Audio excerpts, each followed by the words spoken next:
this beautiful cabbage leaf. It's kind of purpley. You know, it's just, this cabbage came from the food co-op, so I would imagine that it's from a grower in our area, not too far.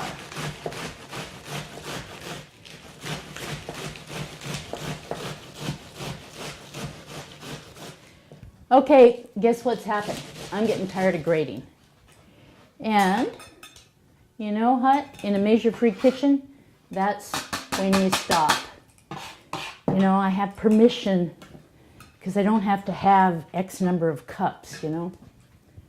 So essentially I'm going to save my cabbage leaves for a nice warm salad over the weekend.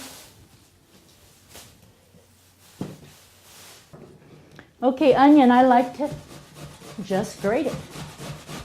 It turns into kind of a onion pulp.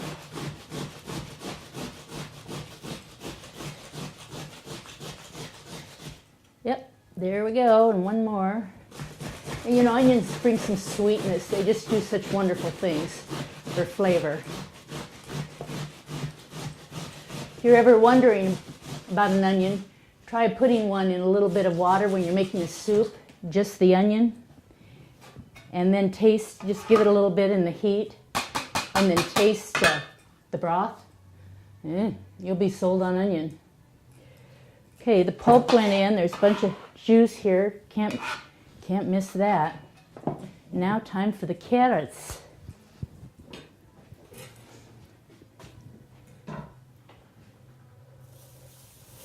You know, if you don't like to get so close to the pan with the butter, you could use a little, you know, table knife or paring knife.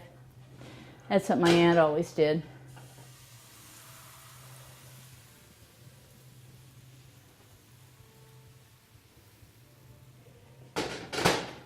Turning out those crepes, and basically, you see, I'm just putting the crepes, stacking them up. They stack up really nicely. And like this one here has got a little overly done, so I'm going to put it on the bottom and let it kind of steam and soften. This first one is beautiful, just beautiful. So I think my heat's been up a little high. You know, on an electric stove it's kind of hard to control, so I'm just going to back the heat down a little. And also I think another thing is I've been letting them go a little bit long because I've been here yapping to you. I like to do the carrots on the fine grind. It really takes a lot longer, but you get this. I'll show you. You get this, just this gorgeous little fluffy carrot stuff that is so sweet and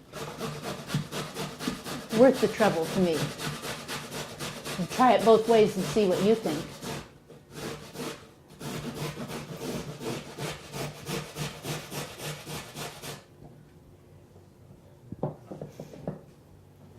Woohoo! It's done.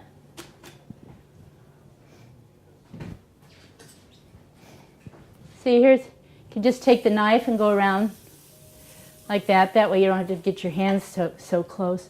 But I probably used a 1/16 of a teaspoon of butter on that instance there. So, now see, I turned the, oops, that was a bit much, so I'll have to make a bigger one here on this one. I did turn the burner down quite a little bit. So just grating carrots, grating carrots. So you might wonder about the wedding. You know, it's just part of play in the kitchen. Celeste is the cover girl on both of my books, the back cover girl. And, you know, we're just goofing. When Laura saw the first book, she said, yeah, I have a frog, and he looks like HH, or looks like Celeste. His name is HH, and he's a boy. And then, you know, we just got into the old biddy thing. They've had a 2-year courtship. And Celeste wasn't sure so much at the time, because Celeste is quite a dame. I mean, she is a dame. She wants to make sure that he doesn't start to elbow her out of the limelight. So, but she finally said yes. We had the Valentine's engagement pate. That was our first try at doing it the animals were a little subdued. So we're hoping that tonight at the wedding it'll be a little more of a rocker. We've got some black lights. I hope we can get them to work. And I think they'll be dancing. We're hoping they'll dance. All the little animal friends. So yeah, it's just silly, goofy stuff. But you know, gotta have a good time.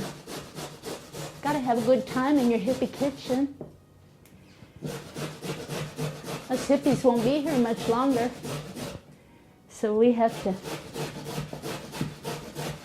show people how fun it is when you rock and roll.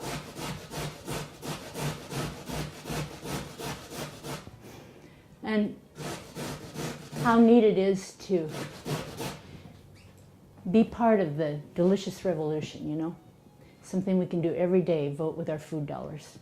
Vote against farm animal brutality. And let me tell you, it's just awful what's happened to conventional ag in the last 40 years. It breaks my heart. So, that got a little, started to get on my soapbox, and that one got a little overdone. Oh, there's my, you know, my griddle is still hot.